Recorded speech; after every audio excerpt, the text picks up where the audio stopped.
freelance graphic designer since my youngest was born. What is a well, I've been a graphic designer for over 25 years. I went to the Art Institute of Pittsburgh, and I worked for many different places. I worked for a design studio, a hospital, and a university. And then after my second son was born, I wanted to stay home with him. And a nice way to do that is to still freelance on the side. And that's what freelance means. It's like I didn't work for anybody in particular, but I would get jobs. But with that comes a lot of responsibility because you have to pay taxes out of that. No taxes are taken out of your paychecks. You have to go out and find the work if you're a salesperson. But it's a nice option to be able to stay home and work from home. So, you know, they gave me kind of a guideline of things to talk about, and like, what do you wear? Well, what I'm wearing now is what I would wear if I was going out to meet a client. But this morning when I was sitting at the computer, I was still in my jammies, which is a nice perk, or dressed very casually like you are. I want to start with my business card. I'm going to pass this around and give you a little history on my business card. I don't know if I have enough. Let me see if is there extras over there?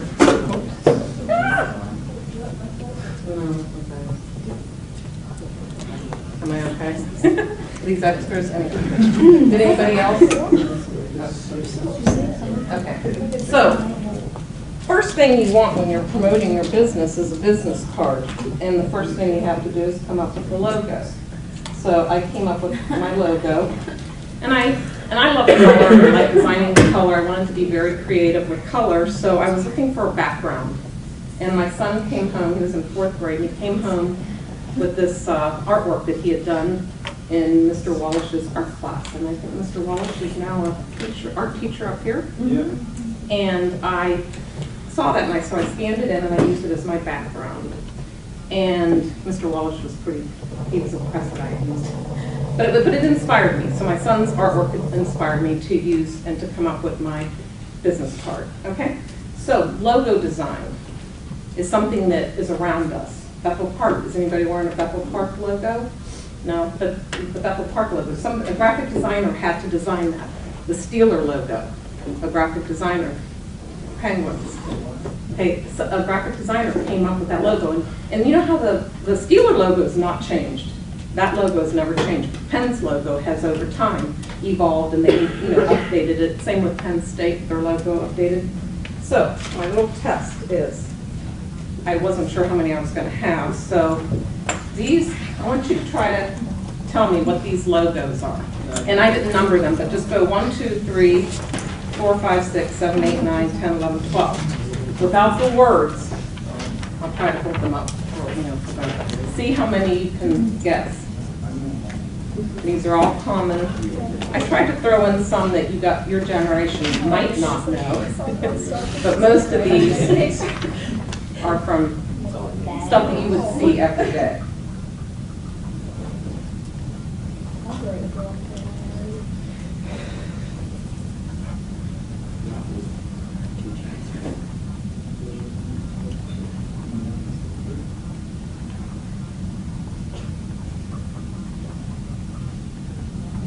But logo design is something that I do a lot of, and I'm asked a lot of. And it's something that takes a lot of time and development. So even though they look real simple, sometimes there's a lot of thought into them. What is that?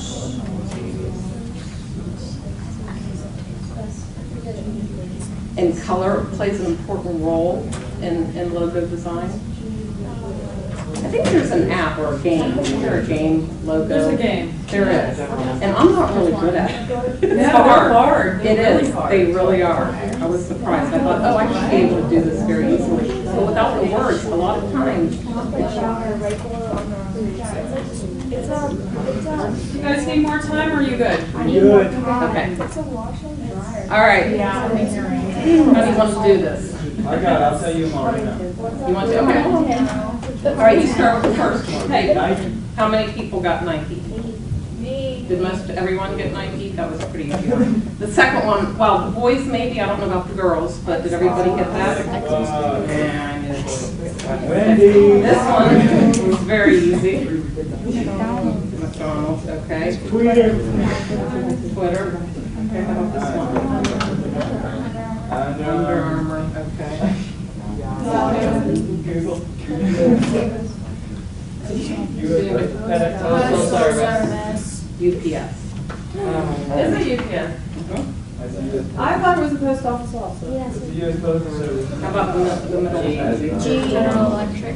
What's G stand for? General Electric. General Electric. Shell. The Olympics. Okay. Warner Brothers. Maybe Target. I did that too easy. I think I did those too easy. Okay. But all of these logos, oh, and the logo that, oh, I forgot to point it out, but Amazon. You guys have all seen the Amazon logo? Yeah. And did you ever notice there's an arrow going from the A to the Z in Amazon? They stole that from Because they FedEx. sell everything from A to Z. So a lot of logos have a lot of hidden meaning in them, hidden arrows, so, and those are things that have developed. I'll show you an example of some logos that I have done. These are all logos that I have designed for different companies. I've done stuff for Mon Valley Hospital and just different independent people. But just to give you an idea of how you develop a logo is this Go Red. Do you see the Go Red one? Yeah. Okay, that one started out, these were the ideas that I came up with. Okay, so I presented this to the client and said, these are my ideas for the Go Red logo. It was to promote in February, health awareness. And they selected this one, but they said the little hearts that were in the mittens, they wanted to be white. So when you look at the final one, that was the only change they made. But a lot of times, a logo can evolve over time, like the heart, Yeah, as an artist, how do you take that constructive criticism, like, I want that customers always Yeah. right. Okay. Well, it is, and it's all, but it's funny, because whenever I do these, I always have a favorite, and it seems like a lot of times they will go to that one. But it's tough, because a lot of times, I designed a logo for a friend years ago, and I just really liked the one, and she had a committee, and they all picked the one, and I deleted the file. I never delete files anymore. They went back to the original one that I really liked. So don't ever delete files, because you never know when they'll change their mind. But here's an example too of Heart Walk and how it changed and evolved. Where, so that's just an idea of how, the logo design. Now, who trademarks the logo, or does that? That is a whole different. A whole other? Yeah, you have to go through like, government. So if it's trademarked, then nobody else can? Right, use and it? then a lot of, let me see if these logos, none of mine are trademarked, but there's nothing on here, but when you see that little C or the little R, that Okay. means it's registered trademark. Okay, so copyright. anyone else would use that, then they would have to pay, or they can't use it? Right, Okay. right, like I'm sure Twitter has, no one can use that logo. Okay. Correct, correct. My career path, I'll tell you, like when I graduated I went to the Art Institute of Pittsburgh. At that time, it was just a 2-year school. It is now a 4-year program. I just got an associate's degree in specialized technology. I found a job right away. I did move to Florida, and I worked for a specialty advertising company where I designed stuff to go on anything from pens to frisbees to belt buckles. And from there, I went to a design studio. Then I moved back to Pittsburgh, and then I worked for hospitals. I worked for Jefferson Hospital, Allegheny General Hospital, and they had a whole department. I worked with writers, photographers, and other designers, and we would brainstorm on projects. And then I also worked for Robert Morris University, designing stuff for their public relations. Now, I have stuff. I have my portfolio, which I thought I would share with you. This is stuff that I designed as a freelancer, and also stuff that I designed when I worked for, different companies. So this one, I actually collaborated with a writer and a photographer who we worked together at Jefferson Hospital, and all three of us became freelance writer, freelance photographer, and a freelance graphic designer, and we got to work together again, which was really kind of cool. But I worked, helping the photographer, in the photo shoot. So I'm there when the photographer's shooting. I'm looking at the lighting. I'm looking at, make sure she, her dress looks right or her outfit looks right. It's, art direction. So that's a fun part of the job too. And then all these photos, I was present at all the photos and helped direct them. And then I take all the copy. They give me all the copy that they want, and then I have to lay it out and come up with, and the other thing too is cost effective. This was a, Ward Home is a nonprofit. They couldn't spend a lot of money, so the paper's not, it was thin. But, so there's a lot of factors, and that's another thing, you have to deal with printers and get print quotes and come up with who's gonna print your project. So it goes from concept, meeting with the writer and photographer, all the way to getting the finished files to the printer. Now, is there some people in here that take the graphic design course here? Okay. Do you work with computer graphics? What programs are they teaching you? Photoshop and Illustrator. Okay. In design? Okay, in design. Okay, those are the three that I worked in. Okay, that's good. And when I started out, there was no computer graphics. Cut and paste meant you took typeset copy that you got from the typesetter, you ran it through a wax machine, and you cut it and you pasted it. So it's come a long way. What are the most important programs for the students to know if they want to do something like this? You know what, the Illustrator, Illustrator, Photoshop, and InDesign. Okay. There used to be Quark and PageMaker, but they've all kind of morphed into InDesign, and that's kind of the one that everyone uses. And Photoshop is a great program.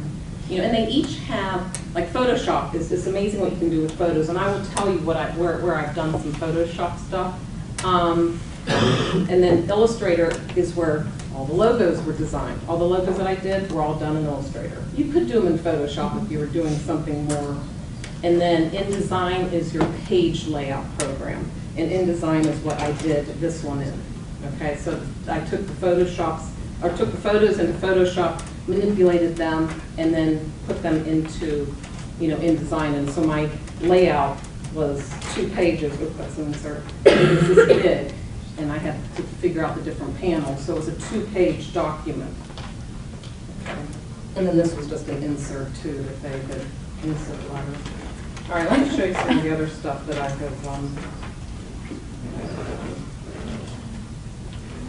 One of my favorite things to design is invitations. And this was one that I had designed for Jefferson Hospital a long time ago. And I liked it because, well, another thing is you learn how to do things cost effective. So printing on 2 sides costs a lot more than printing on 1. So I did this one because it was cheaper to do it this way. I've used that over the years. So I was employed, oh, I'm sorry, this was Robert Morris. So I was employed when I did this one, and for Ward Home, I did the same concept for an invitation for them. Same thing, it was cheap to print. They just opted for 1 color, where Robert Morris did the 2 colors. So when you're freelance, do you get paid by the job as opposed to? Yes. Okay. And that's a really hard part of freelancing because, the pricing, and you have to come up with an estimate, and you have to present your client with an estimate, and they say, a logo design is $500. Well, nobody wants to pay $500 for a logo design, even though you can spend, a lot of time on them. So I have found for me, and I do a lot of nonprofit stuff, stuff that I like, I would rather price it so that I get the job than price it too high. Because I've found in my experience, and you kind of, like when you first start out, you'll keep track of your hours, and some people bid by the hour. I don't do that anymore. I've been doing it so long, I can look at that brochure and say, okay, I know how long that's going to take me, and here's my price. And I give them a set price. And I just don't keep track of my time anymore. I don't have to, but when you start out, I've worked for people that made me keep track of how much time I spent on each project, and that's how they build it. They build it by the hour. So it does just depend. But that's a hard part. Like freelancing is great because you can work from home. There's also a lot more responsibilities and then like the upkeep of the computers. I mean, I can make the program sing and dance, but when it comes to the hardware and viruses and all that stuff, I don't know any of that. And that's the challenging part. If something happens to my computer, I can't call the computer center at Robert Morris and they run up and fix my computer. So there are pros and cons to that. So freelancing is working on your own, and then you can also get a job as a graphic designer with that.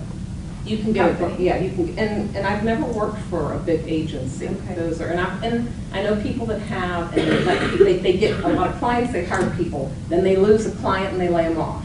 So, but I did work for a design studio. It was just me and another woman. I worked in her house, and it was great. She had a cat and a dog, and it was very casual.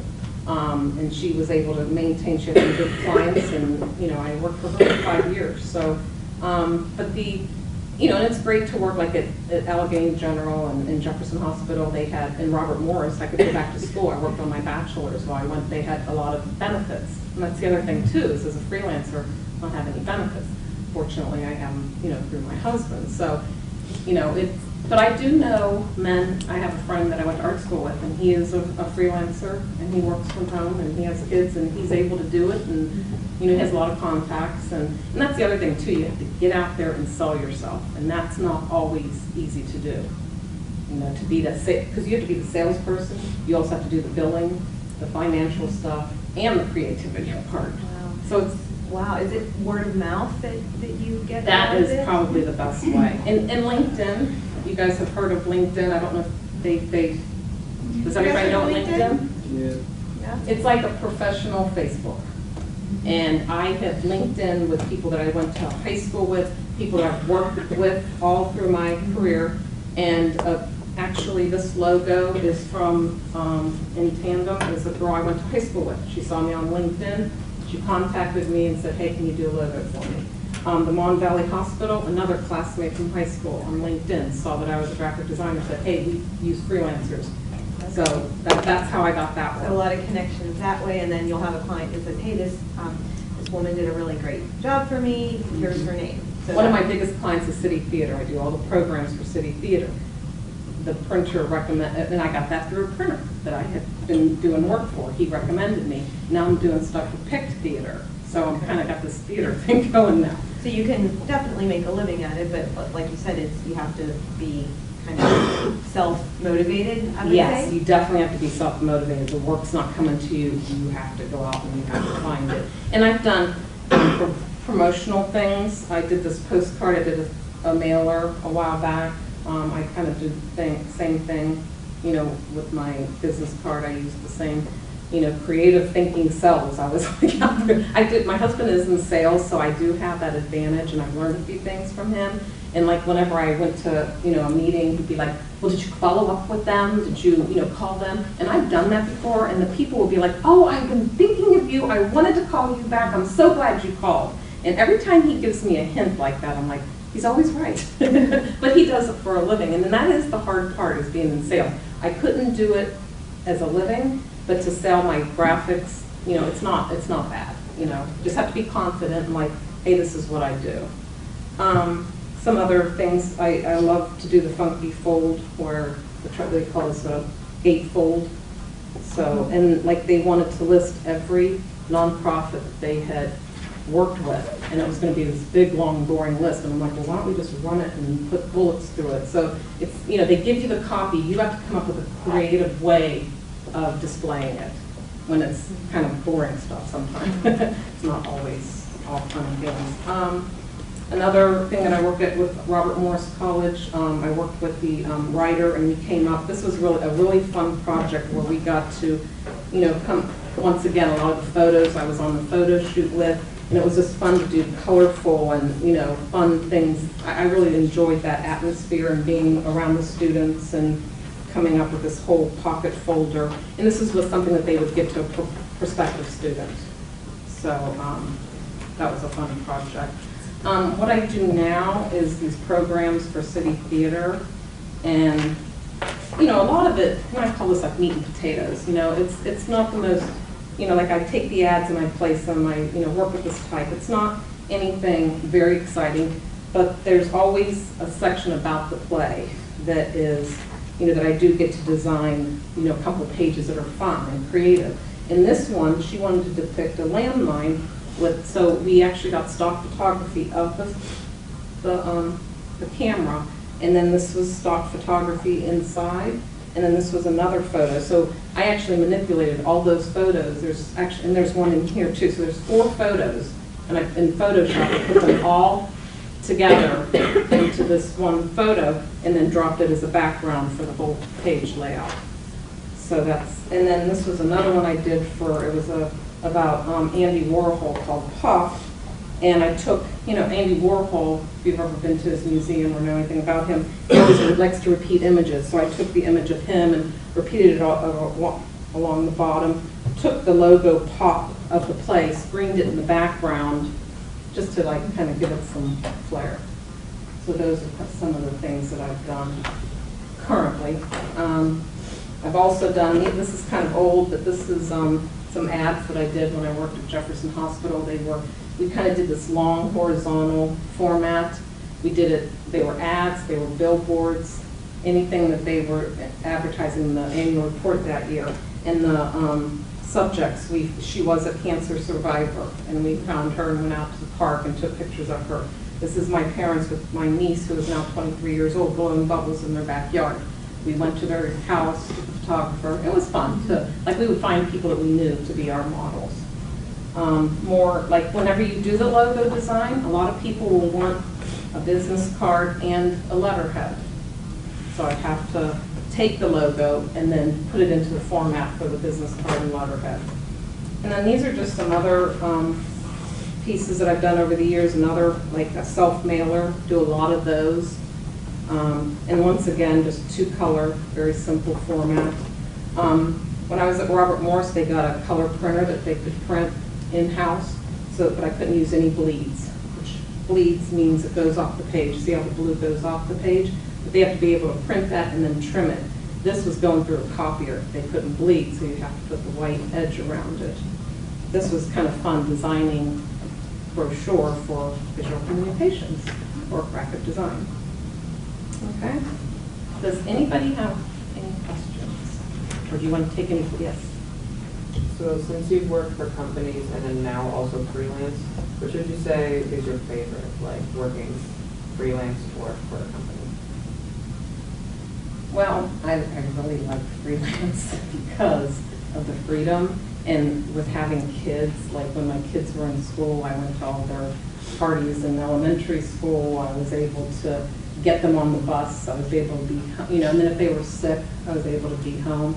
So the advantages of freelance are, for me as a mother with 2 kids, has been great. And then when my parents got older, I was able to spend more time and go over and help them, and just you have flexibility. There's sometimes like it's not a 9-to-5 job. Like a lot of times with City Theater, it goes to the printer Monday morning, Sunday night, I'm getting files ready to go.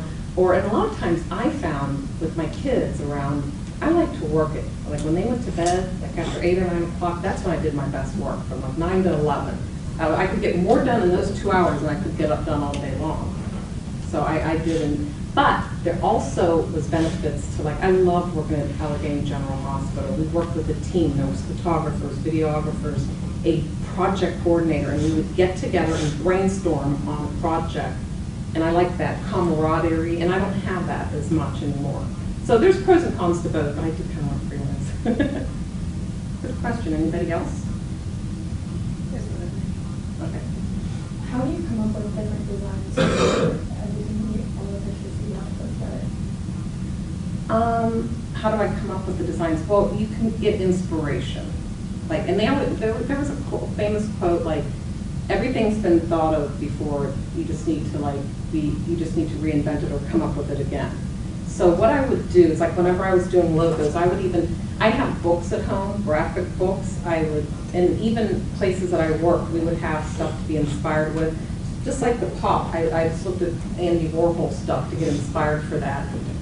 For logos, I would look at other logos and be like, oh, maybe I'll try that.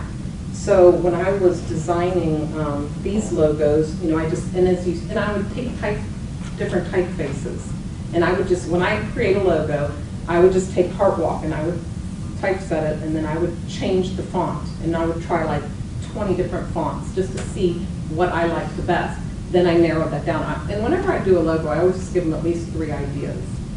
But it's just, a lot of times it's just being inspired and looking at other things and being inspired by other logos and there's all kinds of graphic design books. There's, and I own some of them, and every once in a while it's like, sitting there like, I can't think of anything, I need some inspiration. And you just look at another layout and you get an idea, and you don't take, copy it exactly, but you can take an element of that using a drop cap or, putting a drop shadow behind something. Sometimes it's just a little, just trying something a little bit different. Did that?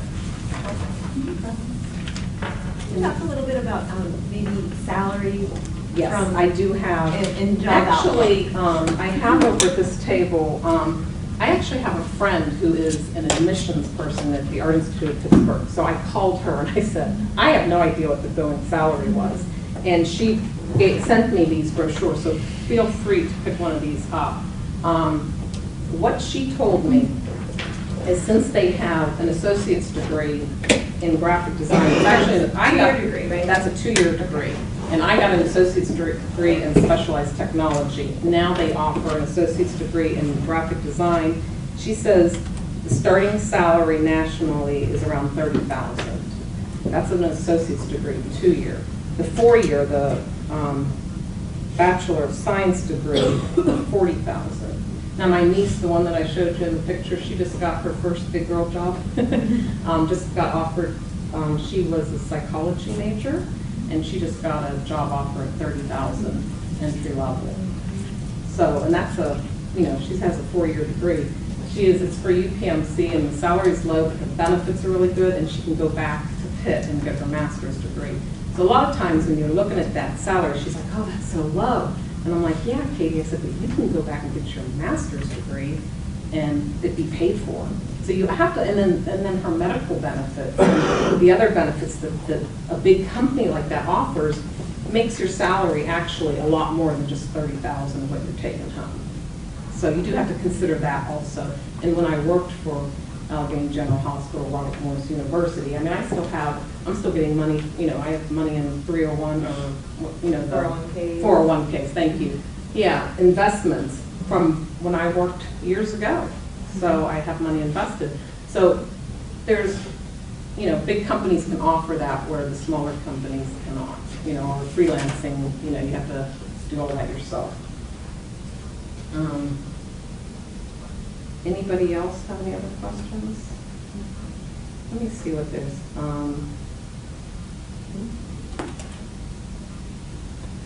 Oh, I know. Describe specific courses students can take now that will assist them in their career field. The thing that you don't think about is writing and math and finance. So anything that you take, like if you're seriously thinking of doing this, like you don't think you use math, but whenever you're setting up your page in InDesign and you want to create a border and you want a 1/4 of an inch border, you can't type in 1/4. You have to type in the decimal. So what is a 1/4 of an inch?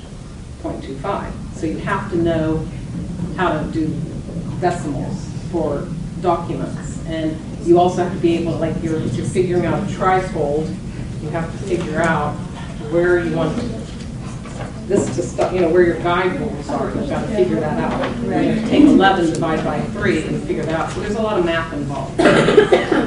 So listen up, guys. So we've got math, we've got writing, because in the wording in the brochures, I'm sure you have to come up with a lot of that. Times you'll have a writer that will do that, but it doesn't help to have those editing skills. And also a lot of times I'll read something through and I'll give them feedback on that. So it's good to know writing. That's a skill you can use in any career, I think. And I don't think, I remember when I was going to school at Robert Morris, they actually pushed that. You have to take 5 writing courses there. So I think it's something that communication, you know, just like headlines, a lot of times the client would say, hey, can you help me come up with a headline? So you want to be able to brainstorm and be able to come up with creative, you know, headlines. So that can help. Okay.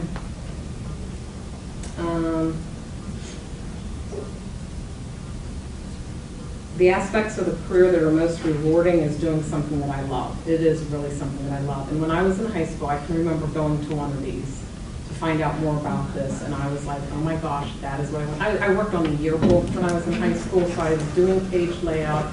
I really liked that. I'd taken art classes. I knew that, you know, I wanted to do something art related. And I was like, oh my gosh, this is exactly what I want to do. And then I visited the Art Institute, and I remember thinking, there's no way I can afford that. And I had an older brother who said, hey, you can get a student loan. You can, you know, he helped me figure out the bus schedule to get downtown. And, you know, I found a way. And it took me a lot of years to pay back the student loans, but I wouldn't want to do anything else. I would not, I mean, I have a friend, computer programmer. She hates her job. You know, she makes a lot of money, but she doesn't like what she does. And, you know, even though, you know, starving artist, you know, there were times I wish I could have made more money, but I really really like what I do, and I've always have. And even when my boys were real little, I would design invitations for anybody. Like my dad was turning 80, okay, I'm gonna design an invitation, you know, somebody's birthday, you know, their birthday parties. I would design, just to keep those creative, keep creative. I would just do anything. And that's one thing that I really, really love to do is the invitations. Let's say you were going to design a wedding invitation for someone. I've done that. What would you charge them? Like, I know there's a lot of factors that go into it, but just a ballpark figure. An invitation. Well, I can tell you, like, I just did a job, and see, I found that I'm doing stuff for people that, nonprofits that don't have a lot of money, you know, but like, I think I did an invitation recently that I charged, I think it was $150 for an invitation, and like these programs that I do for City Theater, I get paid $500 a pop. It's 40 pages, and once I do one for the season, a lot of the ads stay the same. But, you know, I do have to do, and this is the part that I really like doing, you know, and the other stuff. And then they'll call and they'll say, okay, change this word to this, and put a comma here. Like there's a lot of edits, you know, you go through it. And that's kind of the tedious part of the job, but there's always the creative too. Now, when you're creating an invitation, say just a simple wedding invitation, a birthday invitation, how many hours does it take you to create that? It could take me an hour, 2 hours. Well, that's a very good salary for an hour. When I charged by the hour, I was charging $50 an hour. That sounds like a lot. You have to pay taxes on that. You know what I mean? It doesn't, you know, it sounds like a lot. Wow, $50 an hour, you know, but you're not getting all that. You still have to pay, you know, my husband's a 1099 employee too, so my salary, his salary, all goes into one. We pay taxes. You know, April 15th is not a good day in our household, you know, because we do have to pay all of it. So I'm not even sure how much I'm, you know, Right. how much I make and then how much is taken out in taxes, so. What's the most unusual thing you've ever designed? And you know what, I was looking through to find the logos, you know, to print these out for today. And I found a job that I did for, it was out like Laurel Valley. They were a cycling club. And they wanted me to, and I got this through another high school friend, her husband knew somebody at work, and they were looking for somebody to design. I actually designed a shirt and pants for bicyclists. Does anybody do that or know what I'm talking about? They're like these skin tight pants. They have pockets in the back. And I had to actually work with a company in Mexico. I can't remember. It was like Spanish-speaking people where I had to design the panels. They kind of had an idea of the logo. I had to recreate it in Illustrator. And then, you know, like it had like sun rays, and then we had to like take it and like just apply that whole logo and design to clothes. And I had never done that before. So that was kind of cool. And she did send me pictures, and that's something that I probably should put in, because that was kind of unusual. I've done t-shirt designs before, you know, a lot of t-shirts, and I'm always doing that. My boys play hockey. I always design a t-shirt at the end of the year for their hockey team. You know, that kind of stuff is fun, you know, to do. I do invitations, you know, all the time for different people, but that was the most unusual, was designing a cycling shirt. So schools around here, Art Institute, Point Park? Point Park, and a lot of the schools have, you know, Robert Morris now has. Thank you so much.